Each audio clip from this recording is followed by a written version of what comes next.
தினம் ஒரு தகவல், தினம் ஒரு ஞானம். பிரம்ம ரிஷி பித்தாமக பத்ரிஜி அவர்களுக்கு நம்ம அனைவருடைய வணக்கத்தையும் நன்றியையும் தெரிவிச்சுக்கலாம். மனிதன் விட வேண்டியது என்ன அப்படின்னு சொன்னா நிறைய விஷயம் இருக்கு. அதுல லோபம் அப்படின்னு சொல்றாங்க. லோபம்னா என்னன்னா கஞ்சத்தனம். கஞ்சத்தனம் என்பது என்னன்னு கேட்டா மனிதனை அழிக்கும். நம்ம என்ன பண்ணுவோம், எப்ப பாரு நமக்கு ஒரு கருமி கஞ்சத்தனம் அப்படின்னு சொன்னா ஒருத்தருக்கு ஏதாவது கொடுக்கறதுக்கு யோசிப்போம். ஒருத்தருக்கு உதவி நம்ம கிட்ட நிறைய இருக்கும். ஆனால் என்ன பண்ணுவோம், இது எனக்கு வேணும், எனக்கு எனக்கு வேணும், எனக்கு வேணும்ன்றது வச்சுக்கிட்டு இருப்போம். நிறைய நேரம் நம்ம என்ன பண்ணுவோம், இந்த பணங்கள் சேகரிப்பது கூட பாத்தீங்கன்னா நமக்கு வேணும், நம்ம பசங்களுக்கு வேண்டும், நம்ம பேரம்பேத்திகளுக்கு வேண்டும், இப்படி நம்ம பாட்டுக்கு தேவையில்லாத விஷயங்கள் சேர்த்து வைத்திருப்போம். இதுதான் கஞ்சத்தனம் என்பது. இதுக்கு பாருங்க, உதாரணத்துக்கு என்ன சொல்றாங்கன்னா, துரியோதனன் எடுத்துக்கலாம். என்ன பண்ணாரு, ஒரு 5 கிராமங்கள் தான் பாண்டவர்களுக்கு கொடுக்கணும். கொடுத்திருந்தா நீங்க யோசிச்சு கொடுத்திருந்தா அவங்க எவ்வளவு நல்லா இருந்திருப்பாங்க இல்லையா? நாம் ஏன் இதை சொல்றோம்னு சொன்னா, இதுல இருந்து நாம் மகாபாரதத்திலிருந்து இந்த இதிகாசங்கள் நாம் கற்றுக்கொள்ள வேண்டிய பாடங்கள் அப்படின்றது முக்கியம். 5 கிராமங்களை கொடுத்திருந்தால் அவங்க நல்லா இருந்திருப்பாங்க. அந்த கஞ்சத்தனத்தால் என்ன ஆச்சு?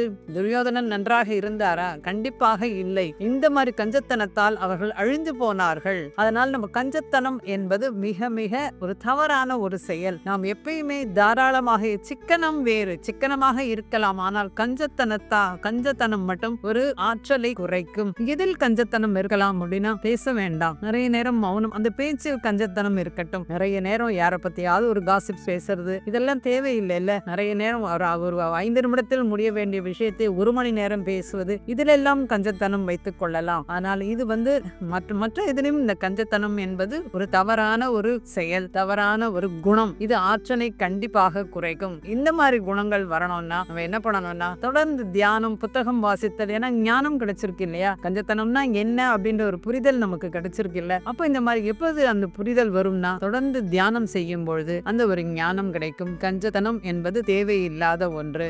தியானம் நிறைய நேரம் செய்யும் பொழுது இந்த மாதிரி குணங்களில் இருந்து வெளிவந்து நம்ம கிட்ட இருக்கு, நம்ம எதை கொண்டு போறோம், எல்லாத்தையும் விட்டுட்டு தான் போறோம். அதனால் தர்ம வழியில் நடப்போம், நல்ல வழியில் நடப்போம். நிறைய இடங்களுக்கு நாம் செல்லலாம். நம்ம என்ன பண்ணுவாங்க, அவங்கவுங்க வாழ்க்கையை அனுபவிக்காமல் கூட சேர்த்து வைத்திருப்பார்கள் ஒரு சிலர்.